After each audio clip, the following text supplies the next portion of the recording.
The Galactic Empire announced its diplomatic mission with trumpets, holograms, and a press release so dramatic it could have been carved into a comet.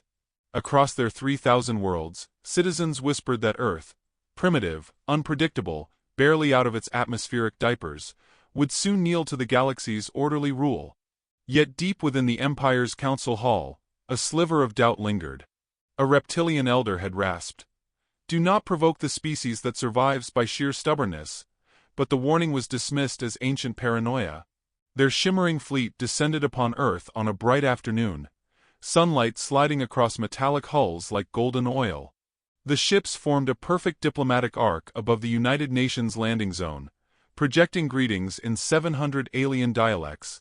The visiting delegates expected honor guards, banners, and at least one planetary orchestra.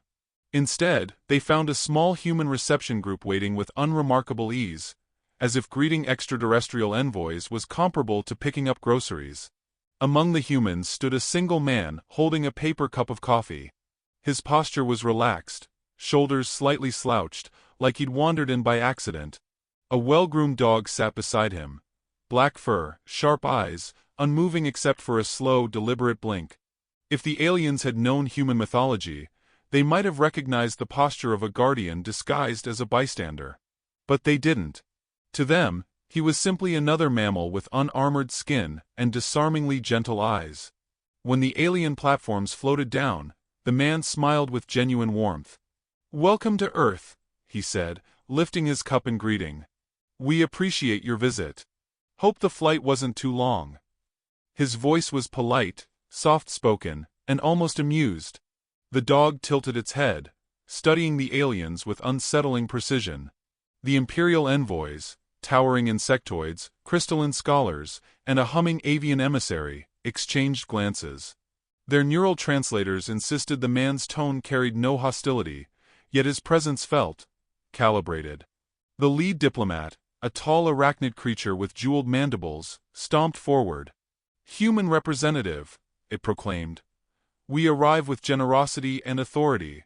Prepare your world for imperial integration." Its voice clicked like cracking ice. Several humans stiffened, but the man in the black suit merely sipped his coffee and nodded appreciatively, as if he'd just been told his parking meter expired.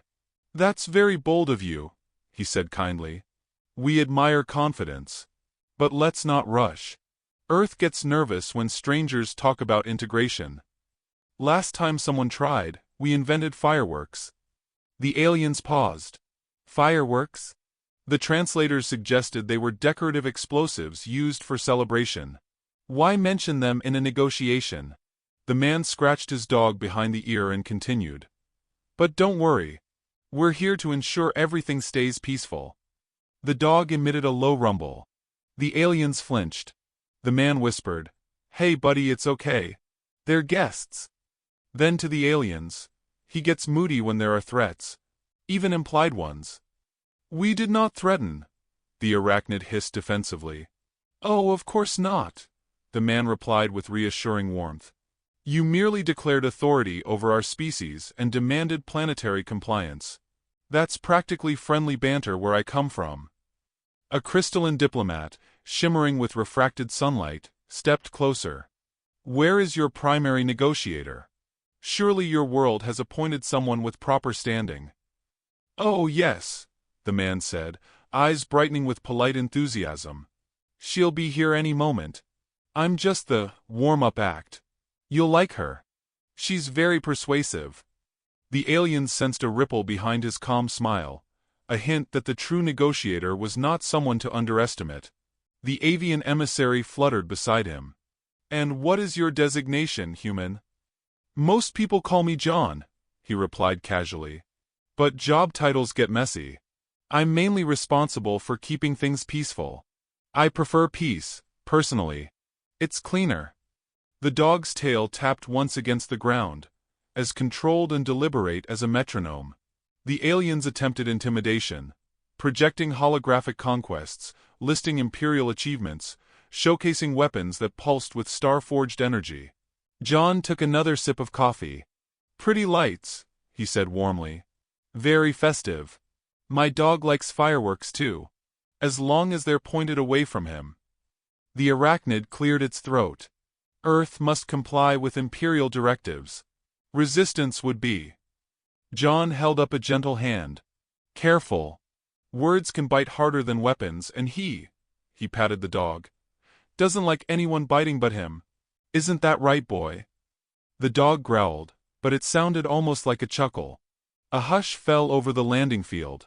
Something about this human felt wrong, not in the sense of sickness but in the sense of a mask worn too well. Behind his polite smile lay something sharpened, something measured. The aliens sensed a predator pretending to be harmless. Suddenly the ground trembled. A shadow descended from a silent black dropship overhead. The temperature seemed to dip, not physically, but emotionally.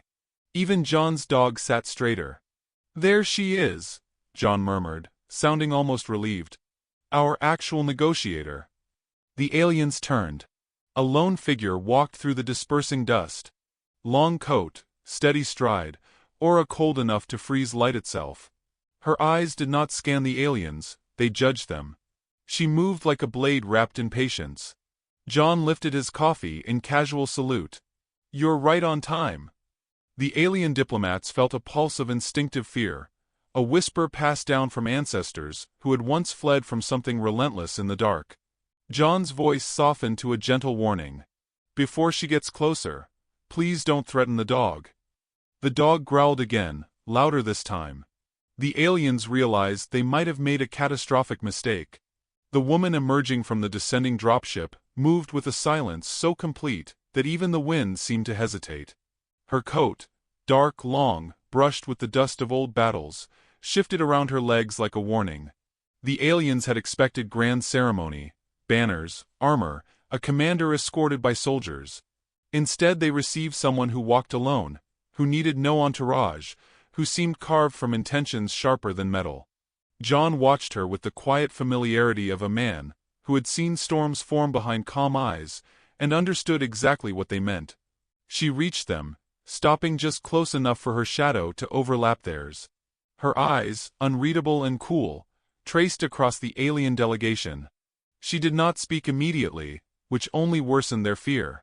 Silence felt deliberate with her, like a tool. Finally, her gaze settled on the jeweled arachnid diplomat, who involuntarily stepped back. You brought warships to a diplomatic introduction, she said, her voice soft but dense with implication. That's rarely a gesture of peace on our planet. The arachnid stammered. They are ceremonial vessels, symbols of our authority. She tilted her head, studying the ships. Symbols have consequences. Her dog nudged her boot gently, and she reached down to brush her fingers over its head with a tenderness so at odds with her expression that the aliens found the contrast terrifying. You frightened him, she added calmly. I don't appreciate that. John cleared his throat lightly, stepping beside her. They're a bit nervous, he told her, as though discussing weather. Cultural differences. Loud entrances. Lots of lights. She nodded once. Lights make him anxious. The dog growled as if confirming the assessment. The crystalline diplomat flickered uncertainly. We meant no offense, it said. Your planet's customs are unfamiliar. Then learn them, she replied. Quickly. Her eyes drifted across the fleet again, lingering on the star-forged engines, the weapons humming with restrained power. She inhaled softly. You came expecting compliance. The avian emissary fluttered nervously. We came expecting negotiation. Did you? She raised one hand and pointed at the ships with a lazy precision. You brought enough firepower to glass a continent, and you call that negotiation? You didn't come to listen. You came to intimidate. John sipped his coffee, murmuring. They probably thought a show of force would impress us. Humans do appreciate fireworks, she acknowledged. But only when we choose the show. The aliens exchanged glances, their unease becoming collective. The woman's voice wrapped around them like a velvet snare. Now tell me something important. Which one of you threatened the dog? All three diplomats pointed at each other. John hid a smile behind his coffee. She regarded them like a teacher disappointed by failing students. Here's the problem you now face, she said, stepping closer. You've arrived assuming dominance. You've spoken as conquerors. Yet you don't truly understand the species you're trying to tame. The crystalline envoy flickered nervously. We reviewed your history. You are chaotic, emotional, primitive. John gave a soft laugh.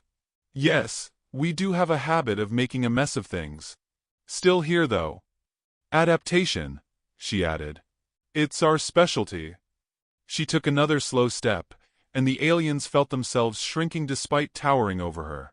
We survived because we refused to stay broken. We survive because we are, in ways you can't calculate, inconvenient to dominate. The arachnid diplomat tried to regain composure. We seek to unify this world under our guidance. You seek obedience, she corrected gently. And that's something we don't offer freely. The dog barked once, sharp, decisive. The aliens jumped. She smiled faintly. He understands the stakes better than you do. She looked back toward the dropship. We intercepted your communications. You intended to test us. Measure our compliance. Gather data. The crystalline diplomat flickered brighter. As any diplomatic envoy would. Diplomatic. She leaned in, her face inches from the arachnids. You arrived with weapons hot and a script for surrender. She stood upright again. Don't insult our intelligence. Humans dislike that more than threats. John nodded solemnly. Threats we can handle. Insults? That's where things get complicated. We miscalculated, the avian emissary admitted. Its feathers trembled like loose circuitry. Yes, she said. You did. She crouched, petting the dog slowly, her voice lowering. But I'm giving you a chance to adjust. The aliens relaxed for half a breath. Too soon. Because the alternative, she continued quietly, is irreversible. John stepped forward, tone warm but edged with mirth. She's very polite about these things, but you should listen. She avoids unnecessary conflict. Usually. The dog barked again, almost as if laughing. The arachnid diplomat tried to salvage dignity. If we have offended, we can. You have. Her answer was immediate. And you will answer for it in the negotiation. But right now. She rose to her full height, the air tightening around her. There's something else you must experience. The avian emissary hesitated. Experience? Yes. She glanced at John. Signal them. John tapped a small device on his wrist. The aliens stiffened as their translators briefly scrambled. Above them, the Imperial ships flickered. A strange glitch shivered across the sky. Their weapon systems dimmed. Their engines hummed out of alignment. Their communications went silent. What have you done? The crystalline diplomat whispered. She watched them with calm detachment. Lesson 1, she said. If you bring weapons to a conversation with humans, expect us to take them away. The diplomats struggled to connect with their ships. Nothing responded. Panic rippled across their faces. Our systems, the arachnid choked. Disabled, she confirmed. Temporarily. Her voice softened, almost sympathetic. This is your warning, not your punishment. John took another sip of coffee. We figured turning things off was safer than turning things to ash. The avian emissary stared at them both. You were prepared. We always are, she said. That's what makes peace with us valuable. The dog barked once more, not threatening but expectant, as though anticipating what came next. She stepped even closer to the aliens, her eyes narrowing a fraction. Now that you understand the difference between ceremony and threat, we can begin real negotiation. She leaned in, her whisper cutting through the air. But before we proceed, I'll ask again. The aliens braced. Which one of you threatened my dog? The dog growled, the ships flickered overhead, and the sky darkened like a curtain falling just before the real performance began. The looming silence promised consequences beyond their imagination. The air around the landing zone thickened as if the atmosphere itself hesitated, unsure whether to proceed into calm or catastrophe. The alien diplomats stood frozen, their mandibles twitching, feathers quivering, crystalline surfaces flickering in chaotic pulses. None of them dared answer her question, because every instinct, those inherited from their distant evolutionary ancestors and the instincts awakened by standing in front of her, warned that answering incorrectly would end badly. John stood at her shoulder, a casual presence balancing the tension, sipping his coffee as though the galaxy's sharpest political blade hadn't just asked which diplomat had threatened her dog. The dog sat at perfect attention, head low, eyes bright with that unnerving intelligence the aliens still refused to acknowledge. Its tail rested on the dust, but the twitch at its tip told a different story. The dog was waiting. She placed a calming hand on its head, a gesture so gentle it made the coldness of her gaze even more unsettling. The diplomat swallowed, and the crystalline one spoke first, voice trembling. "We did not intend to threaten. We merely stated protocol." She nodded slowly, as though granting it a sliver of mercy. "Protocol is one thing. Tone is another." Her eyes drifted across their faces. "Humans listen closely to tone. Our dog listens closer." The arachnid diplomat clicked its mandibles anxiously. We would like to clarify our intention." "You will," she answered. "But before we do that, I want you to understand something deeper than intention." She stood straighter, her coat settling around her like a second shadow. "You came here believing fear maintains order. You built an empire on the assumption that intimidation equals obedience." John let out a soft chuckle. "Yeah, that doesn't work well on us." Her gaze hardened. "Humans don't respond to fear the way you think. We don't fold. We calculate. We adapt. And if pushed," she tilted her head slightly, offering a thin, humorless smile, "we evolve." The crystalline envoy flickered violently. "We detected no evolution past your recorded physical capacity." "Not physical evolution," she interrupted. "Behavioral. Emotional. Strategic. Human history is built on surviving threats that should have destroyed us." She took a step forward. "When frightened, humans don't collapse. They sharpen." John added, "Some of us sharpen faster than others." The diplomats backed up as she approached. The dog followed, each paw landing with soundless precision. She lowered her voice, letting the words cut through the air. "When you threatened our world, even indirectly, we didn't react with panic. We prepared. Quietly. Completely." The avian emissary fluttered, forcing its translator to stabilize. "Prepared how?" John finally spoke with sincerity rather than humor. "By turning off your fleet." The aliens flinched. Their ships, once symbols of power, still hovered above, eerily dimmed, silent as tombstones. The lack of engine hum was more terrifying than any weapon. She allowed the silence to stretch before adding, "You came assuming dominance. You leave only if we allow it." The crystalline envoy's glow dimmed in shock. "Our engines are non-responsive. Our weapons show lock safeties. Our communication arrays." "Offline," she confirmed. "By design."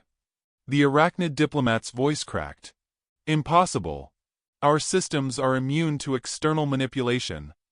"Not immune," she said. "Just arrogant." Her tone held a dangerous softness. "Your ship systems automatically searched for local networks on arrival. A deeply flawed protocol." Her lips curved. "Earth networks are tricky." John grinned behind his coffee cup. "Open Wi-Fi. Gets everyone." The avian emissary blinked rapidly. "You exploited a opportunity," she said. "You walked into a trap disguised as incompetence." A shiver ran through the delegation. John leaned a bit closer, voice warm and painfully polite. "If it helps, we didn't expect it to work that well. We thought you'd at least check your firewall." "We don't use firewalls," the crystalline envoy whispered. "Exactly."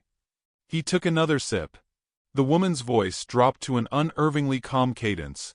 "Right now you cannot flee. You cannot fire. You cannot call for reinforcements. Which means we can finally have an honest conversation." The diplomats trembled. "What do you want?" The arachnid rasped. "Clarity," she said simply. About your intentions. About your empire. About what you thought you could do to us. She touched the dog's ear gently. And about why you believed threatening Earth's people, or our animals, would end in anything except disaster. The crystalline emissary spoke, its voice cracking like a breaking prism. We misjudged you. Yes, she said. You misjudged our size, our unity, our technology. But most of all, you misjudged our temperament. She took a step closer, eyes darkening. You thought humanity was prey. John murmured. We get that a lot. The avian emissary forced its shaky voice steady. What are you planning to do with us? Her answer was immediate. Teach you to stop underestimating the wrong species. The dog barked once, loud, sharp, echoing across the field. The diplomats flinched violently. A faint rumble passed through the air, like the aftershock of a distant explosion. The alien's eyes widened. What was that? She didn't look away from them. A reminder, she said, that you're not the only ones with ships. John pulled a small tablet from his pocket and tapped the screen. Instantly, the sky shifted. Dozens, no hundreds, of invisible satellites flickered into visibility for a heartbeat, forming a silent array above Earth like a galaxy of artificial stars. The aliens stared upward, horrified. Our defense network, John said cheerfully. Most of it experimental. But today seemed like a good day for demonstrations. The crystalline envoy whispered. We detected none of this. You weren't meant to, she replied. The avian emissary's voice cracked again. We came to negotiate dominance. We did not expect. You expected a species desperate for validation, she said. A species impressed by your weapons. A species unfamiliar with conflict. She stepped closer still. But we wrote the book on conflict. Then we burned it and wrote a worse one. John added softly. Humans don't enjoy war. But we're very good at it. The dog growled low, staring directly into the arachnid's eyes. The diplomat staggered back, trembling as though the dog's gaze carried the weight of extinction. She reached toward her coat pocket, and every alien tensed, expecting a weapon. Instead, she pulled out a small black card. Before we proceed, she said, offering it to them, you should know something important. John smiled, eyes sparkling with mischief. This part's my favorite. The aliens hesitated before accepting the card, its surface smooth and cold. A single line of text glowed faintly. You are surrounded. The arachnid diplomat looked up, mandibles trembling. By what? Her eyes flickered with a sharp, dangerous kindness. By the consequences of your own assumptions. The ground beneath them vibrated again, not dangerously, but unmistakably. Something enormous was moving just below the surface. John whispered, You hear that? They did. And the sound was getting closer. The sound rising from beneath the landing field was not the violent rumble of an approaching explosion, but the low, deliberate murmur of machines older than the current political moment. Machines built in secret by people who understood that the best defense was the one enemies never noticed until too late. Dust trembled across the cracked concrete as the vibration grew stronger, pulsing like the heartbeat of something buried but waking. The alien diplomats clung to what composure they had left, their desperate glances bouncing between the flickering sky, the silent human satellites, and the calm figure who stood as if orchestrating a symphony only she could hear. John lowered his coffee cup, the faint smile on his lips never leaving. Relax, he said lightly. If those were weapons, you'd already know. Humans aren't subtle when the shooting starts. His voice carried no reassurance, perhaps because he hadn't tried to offer any. His statement was a truth delivered with the casual tone of a man discussing weather patterns. The dog beside him paced once, then sat again, eyes fixed on the trembling ground as if timing the rhythm. The woman took a single step forward, silent, steady, and devastating in how little exertion she needed to command the air around her. Your empire believed fear was a universal language, she said, her voice low. But you never learned the dialects of desperation, hope, stubbornness, or grief. Those are the languages humanity speaks when cornered. She turned her gaze toward the rumbling earth. And you inspired all four. The crystalline Diplomats' glow dimmed until it resembled a dying star. "What are you awakening?" "Not awakening," she replied. "Revealing." She pointed toward the far edge of the field, where the dust began to swirl upward in narrow columns. "We hid certain failsafes here. Layers beneath layers. Not for conquest, but for persuasion." The avian emissary trembled, feathers quivering under the faint electrical charge in the air. "Persuasion of what kind?" "The kind that keeps a small, vulnerable world alive," she answered. "The kind you never bothered to master." John crouched beside the dog, giving its fur a steadying stroke. "The Empire sees peace as submission," he said quietly. "Humans see peace as an art form. And art usually requires a statement." He looked back at the aliens, eyes bright with a calm, almost unsettling certainty. "Today's statement is simple." The dog barked, as if punctuating his words. The ground finally cracked with an echoing snap, sending shards of dirt and concrete upward. From the fracture rose an enormous cylinder of metal, smooth, black, silent, like a monolith emerging from ancient memory. A second rose beside it, then a third, each towering, each devoid of visible weaponry, but radiating power unmistakably engineered. The alien delegation stumbled backward, mandibles clicking and feathers puffing as more monoliths emerged, forming a ring around the landing field. "These structures," the arachnid diplomat whispered, "were not listed in your planetary infrastructure scans." John grinned. "They wouldn't be." He brushed his palm against the nearest monolith's surface. "These are Earth's contingency pylons. Old prototypes. Thought dead.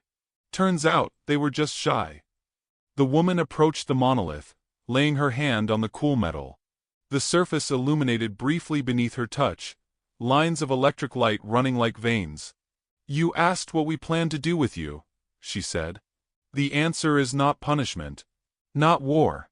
Not destruction." She turned sharply. "It is correction."